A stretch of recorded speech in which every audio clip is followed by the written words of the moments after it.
think we live in a very interesting time, the time of social media. It's a time where any schmuck with the Twitter app on their phone can go online and complain about anything and everything. It's both a powerful and dangerous tool, and one that people have obviously taken advantage of multiple times. I've made videos about that in the past. And it brings me to a question that I need to ask myself.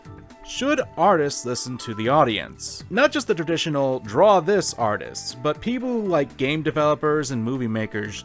Should they be required to listen to their fans? That's a question I want to pose to you guys, but I'd like to give my own take on it because there are both good and bad ways of listening to the fans. And 2019 was actually an interesting year about this. We've seen both good and bad reasons to listen to fans, or the audience in general, especially in the case of 2019, where we've seen a lot of different kinds of, I suppose you could call them consumer revolts. Some successful, others not so much. And I got to thinking about this topic in more detail and wanted to take a bit of more of an in-depth look about it, while I do some dueling. So we're doing another artist rants here, boys and girls. Now, on the surface, and considering my last video concerning this sort of topic, it should be easy to see where I stand on issues like this. Most of the time, I'll be supporting the artist. After all, it's their creative work they're putting out there for people to enjoy and critique. And in the case of the Nessa debacle that I covered last year, which if you want more information on, I suggest you check out my video, link in description. If an artist is being accused of something terrible, like being called racist or bigot or something like that, for simply having a different coloring style than the norm, or experimenting with the colors, then more than likely I'll defend the artist from these accusations. Because in all honesty, not everyone follows the same coloring methodology. There's a thing called stylization, and artists will love to experiment. It's what we're programmed to do. It's how we evolve as artists. That being said, there are obvious exceptions to this moral that I hold. Much like with every belief, there should be some wiggle room for nuance and context that can change the perception of that belief. It's kind of a stigma on the internet that I've come to notice. If you believe in something, then you must be automatically opposed or with the extremes on every side of the issue. If someone were to say, I don't know, draw Nessa from Pokemon as a monkey in response to the backlash to the artist I mentioned earlier, then I would obviously agree that was done in a really poor taste and has some racial undertones with it. And obviously I wouldn't defend that kind of stupidity. It'd be stupid to do! And there are other exceptions. Normally I'm fine with consumers voicing their complaints on things, and probably be the biggest example that everyone will get to is the Sonic redesign. Now don't get me wrong, I do like that the design was changed. However, I'm of two minds. The people who had made the animation had to do much crunch time before their studio was closed. Not due to the movie itself or the insane changes that were made, mind you, but due to outside circumstances. Which, while I appreciate the change, it was a large amount of work that had to be compressed in about a half a year's time, and had to be done in the means of crunch. Because despite the conspiracy video I myself put forward, merchandise as well as Tyson, the artist who did the redesign, came out disproving said theory.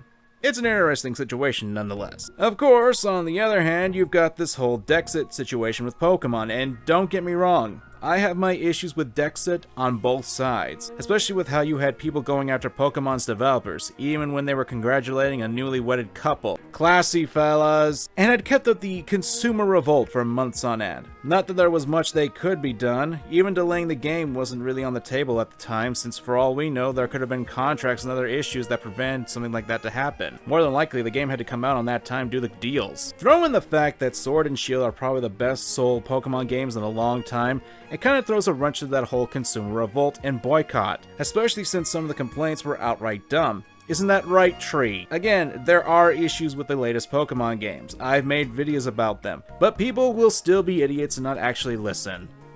Another stigma of the internet, I suppose. That being said, this leads back into the question. Should artists listen to the audience concerning their work? And to me, that all depends on the situation. Things like the situation itself, how the criticism is delivered, and what is being changed or asked to be changed. Take a much more recent example, Persona 5 Royal. Now, don't get me wrong, I'm a huge fan of Persona 5 and always will be. I mean, I've kind of proven that on this channel. Hell, I'll go on rants defending the game, but recently it was revealed that 2 scenes were removed from the new incarnation of the game. And they involved some gay stereotypes that had 2 older men hitting on a high school student. You what? I'm pretty sure that I don't explain how that can be, a bit of an issue. Honestly, I can see how those scenes could be viewed as bad and very, problematic. Ugh, hate using that word. I mean, they don't really add anything to the overall story and aren't that funny to me. I actually see them as not really memorable, and they aren't really gonna make me lose any sleep for having them removed. That's just me, though. You're more than welcome to disagree with that. That's perfectly fine. Back on the topic, I'm a firm believer that artists should have creative control over what they create, even if that content creation happens to be a bit risque in that regard. And just because they write about terrible things or terrible things happen to their characters, they shouldn't be treated as terrible people. I made this clear back when I made my video about Nessa and when I made my videos about other subjects. Artists should not be accused of things like racism for simple differences in color. Hell, I had people actually accuse me of defending racism, when that wasn't the point of the video. The internet can be extremely stupid sometimes, you know? To the point where I'm actually defending artists from being called racist for something that is basically a non-issue. I'm reminded of an old saying: the customer is always right. It's a similar mindset that people who will complain about this, and don't get me wrong, there are legit complaints about things. If I see a blue band-aid in my soup, you can be sure as hell I'll roar out in complaints. But at the same time, the customer isn't always right. I say this as a customer, as a person who's worked in retail, food service, and as an artist.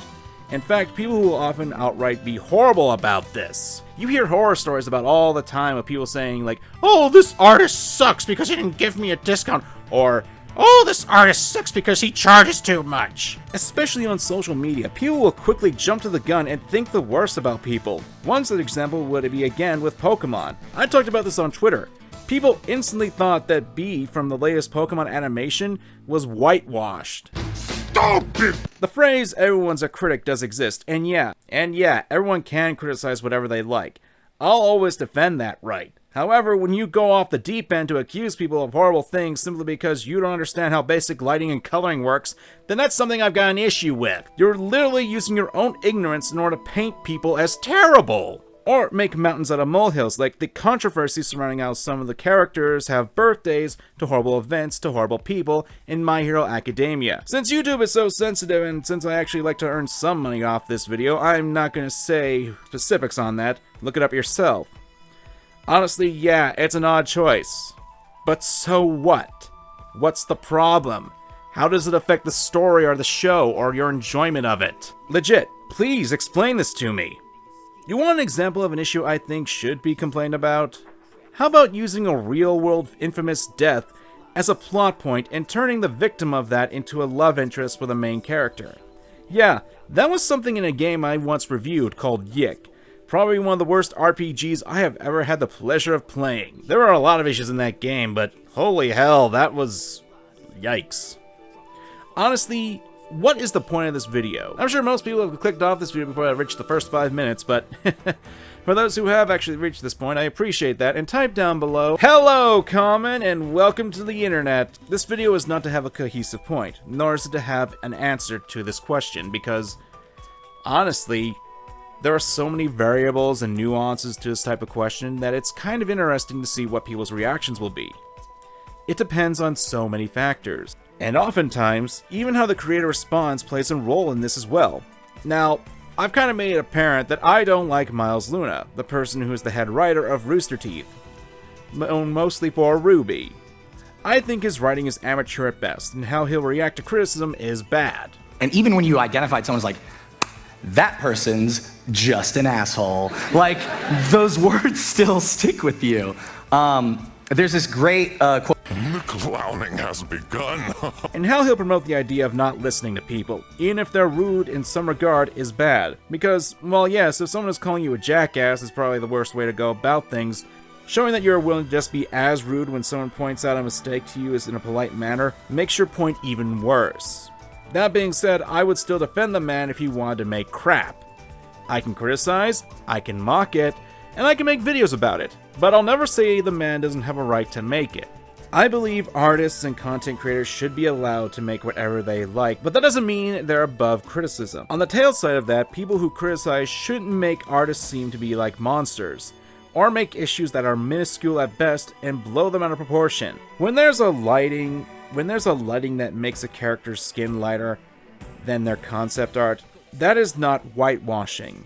That is how lighting in art works. If you're going to complain directly to the artist, don't try to start up a hate mob. Actually think for a few moments and talk about them as a person. Did the artist do something wrong? Treat them like a person and tell them that they did something that could be wrong. And don't just assume that it was done with malicious intent. People are willing to go way too deep into thinking the worst about people nowadays. And it's sad. Artists have enough issues. They don't need to be treated like monsters. Or mansters. The Manster. God, that movie sucked. But this video isn't to have an actual answer to it. This is to open up discussion, and I want to hear what you guys think. Give me examples of what you believe is good criticism. Give me examples of what you think is bad criticism. So leave a comment. Leave a like. Don't subscribe and don't share this video around. Otherwise, you're the manster.